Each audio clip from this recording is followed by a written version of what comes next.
Tātad, otrdien mēs strādājam no 5 līdz 8. 4 mums ir angļu valoda ar Varnaru. Un 5 mēs turpinām kārtot mūzikas istabu. Un trešdien 15:30 mēs skrienam ar karīru. Un kā jūs domājat, kad ir web dizaina un programmēšanas pamati? 5. Atcerieties 5. 5 jābūt šeit. Tātad ceturtdien, ko mēs darām? Ceturtdien mēs esam no 3 līdz 8. Pus-4 mēs skrienam ar Varnaru.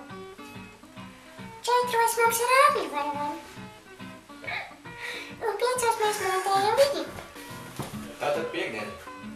Piekdien mēs pus-4 skrienam pakal ar karību. 5 franču bižu workshops. Un 7 zacīšu maizes un filmu. Tātad sestdien mēs esam šeit no 2 līdz 8. No 2 līdz 8 esam šeit. No 2 līdz 6 mēs filmējam video. Un 6 mēs montējam